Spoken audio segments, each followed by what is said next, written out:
things are boiling nicely before the next general elections 2027.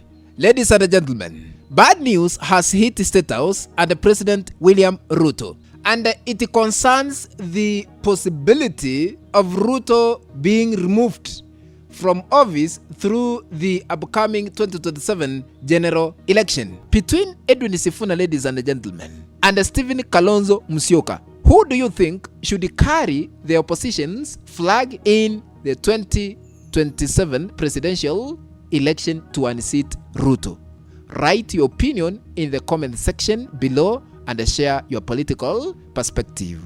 According to an opinion poll conducted by Boldtrack Africa, if the presidential election were held today, Edwin Sifuna, who is the Linda Mwananchi leader, would garner 56.3% of the total votes, while the current sitting president, Ruto, would receive only 43.7%, less 50%, even what the constitution says. For one to be declared as the president-elect must attain 50 plus 1%.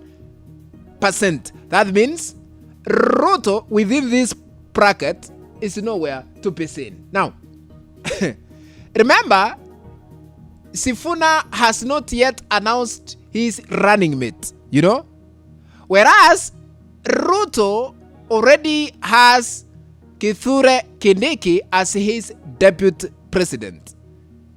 This means that if Sifuna eventually picks a running mate, ladies and gentlemen, his support could increase even further than what we have currently.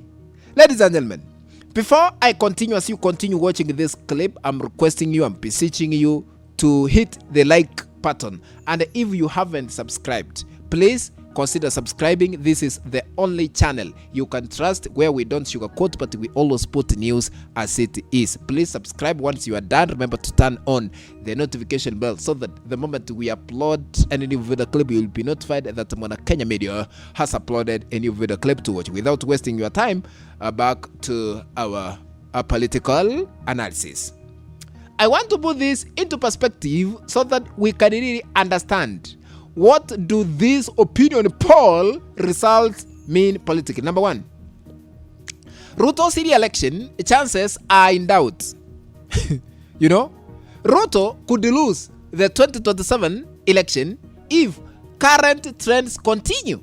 It appears that many Kenyans may be considering limiting him to a single term in office. That is why we have one-term slogan here in Kenya, and actually this slogan was launched by former impeached Deputy President Rigathi Gachagua, and every person knows it. Edwin Sifuna's political influence, ladies and gentlemen, has been growing across the country. His slogan, Sisi ndio Sifuna, Sifuna ndio Osisi, is all over, has become widely recognized slogan reflecting his increasing popularity.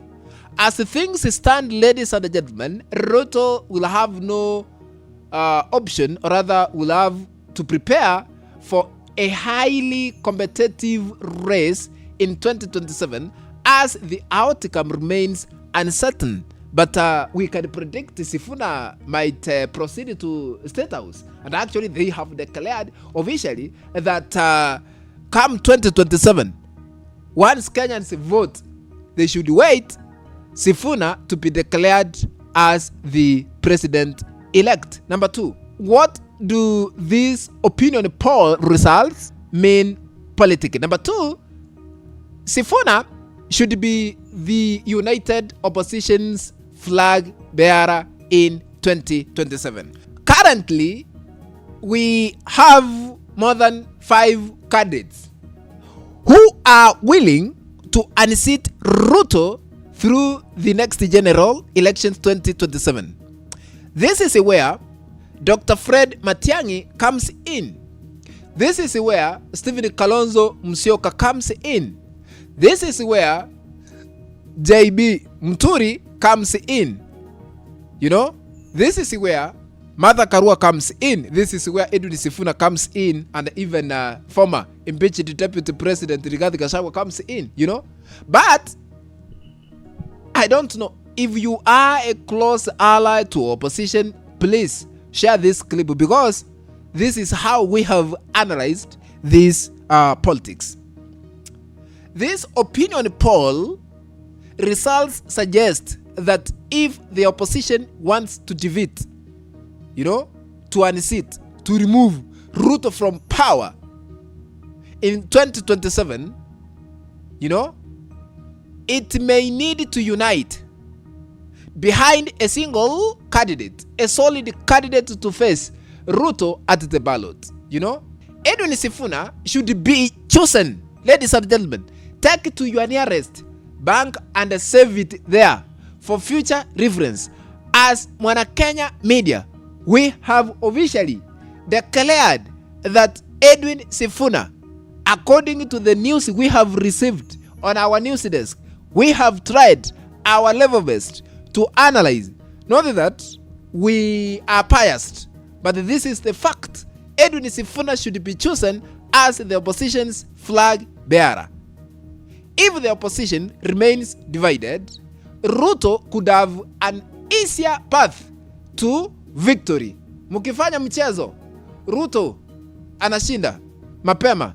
But if you decide and agree on Edwin Sifuna, who hails from Western region, Ruto will hide politically, because at the moment Mount Kenya has left William Ruto. That means Ruto is not depending and is not banking on Mlima Kenya votes. Remember, 2022 general elections, Mlima Kenya voted for Ruto. Actually, Mlima Kenya managed to give Ruto more than 3.5 million votes. And Ruto defeated the late Raila Odinga by only 200,000 votes. So, because Rigathi Gachagua is nowhere to be seen, he was impeached by Ruto, and he has managed to mobilize Mlima Kenya to be against Ruto. So, out of the total number of votes Ruto garnered the year 2022, 7 million, subtract 3.5 from 7 million, Ruto starts with 3.5. Remove Nyanza because of Dr. Fred Matiang'i, you know, Ruto starts with close to 2 million. Now, because at the moment we have Sifuna, who hails from Western, kila mtu anang'ang'ania kura za Western. So, Sifuna, if opposition decides and agree on him to be the united opposition flag bearer, Sifuna ndio sisi Sifuna kila mahali anajulikana, starts with something like 5 million. Ndio aanze kuchota hapa na pale, it will be easy for him to unseat Ruto. What do you think? Between Edwin Sifuna, ladies and gentlemen, and Stephen Kalonzo Musyoka, who do you think should carry the opposition's flag bearer in the 2027 presidential election to unseat Ruto? Write your opinion in the comment section below and share your political perspective. Ladies and gentlemen, let's meet in the next video. And if you haven't subscribed to this channel, please consider subscribing by hitting the subscribe button that is down here. Once you are done, remember to turn on the notification bell so that the moment we upload a new video clip, you'll be notified that Mwana Kenya Media has uploaded a new video clip to watch. Remember to share our links always to other WhatsApp groups and even on Facebook. That is the only way we can continue building this channel of ours, Mwana Kenya Media. Thank you very much, ladies and gentlemen. Let's meet in the next video with more updates. Bye bye for now.